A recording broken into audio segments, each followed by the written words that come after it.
Aha. Good morning. Welcome back. MYDO Tackle Talk. I know it's been a while, since we've done something, but I got an order, and it's been quite a bit of fuss about this Bluefin Bomber, this big guy. It's got some paper on there. It'll come off when it gets wet. 4 ounces, sometimes 5 ounces, 6 ounces, whatever you want, whatever you stipulate. It's taken a long time to get this shape right, but this is the shape that wobbles, boy. It wobbles along the axis of the sinker, funny enough. And you get such a cool action out of it. I think you've seen that a few times, but I'll show it again. We're going to rig, and I get a chance once again to use nylon. So what I've got here is a telescopic couta trace. These things are amazing. They fit any bait.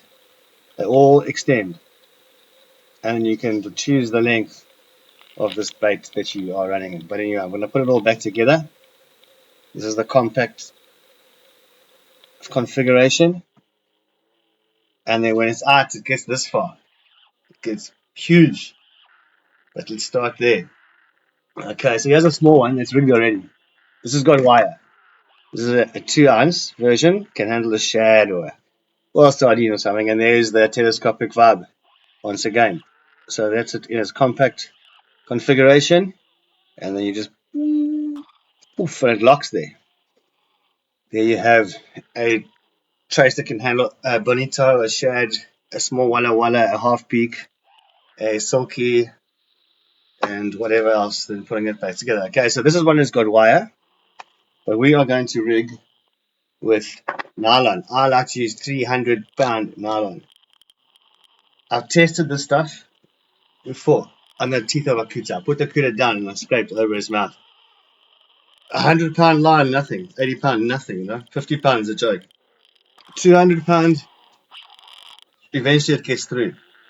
But this stuff was just too strong. At 300 pounds, it's not fluorocarbon, but it's hard, and I just couldn't really damage this line as I dragged it up and down the coutar's teeth as much as I could easily damage the other stuff. So leader length, I like to use a very long leader, but some people like to rather not leader their fish. They like to just wind them up to the rod. But the problem is, if you get a big fish, you're going to want to leader that fish. So, alright, I'll settle on about 3 meters for this one. Can be awkward. Well, anyway, 3 meters is it. 3 and a bit. Okay. Now, this is for the guys who want to rig on their own, obviously. It's better to just cut that at a slight angle. Because when you put it inside here, there's a bit of an angle over here that you've got to get through. So I should do it this way around, like that, to push it through, and it goes out the other side. Now, this is the strength of this whole operation. That's in no ways can this come apart or pins pull or anything like that. It's a through rigged monster trace. Okay, you want some room to operate when you come back through. So I'm going to put about 20 centimeters of line to operate with, and here's my big dropper set of droppers. I like to put this on the right hand side, doesn't matter what you do. This goes through there. See that? And this goes back up to the top hole. There it is. It's coming out there. Okay. Jam this closed. Okay, there. Okay, and there. So now you've got that big hook, which we're going to hold the bait on. And there's the rest of it. Now to close this off, in the front I use just a union knot. So you can adjust it a little bit. It doesn't look so nice, but it works great. And if you just do 3D loops, you've got so much strength there. Lube it up and give it a crank. If you give us quite a crank,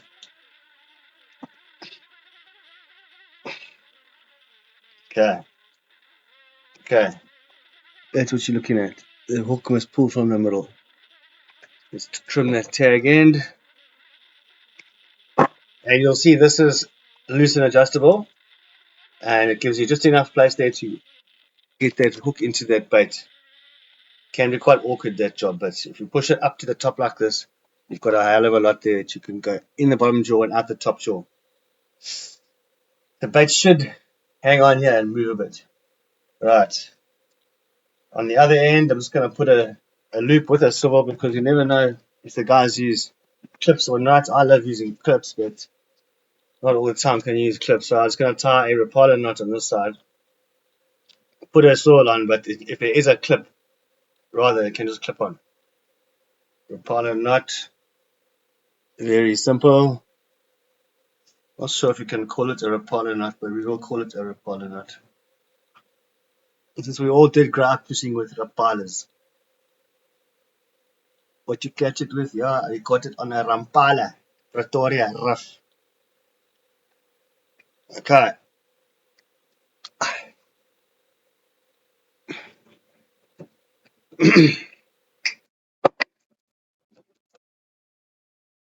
Okay, and there you have the deadly, deadly operation that just extends out more and more. Very cool stuff. Very dangerous. These hooks are so sharp. So that's how big the trace gets ultimately. Or you can have it half that size if you like, or a third of the size. All up to you.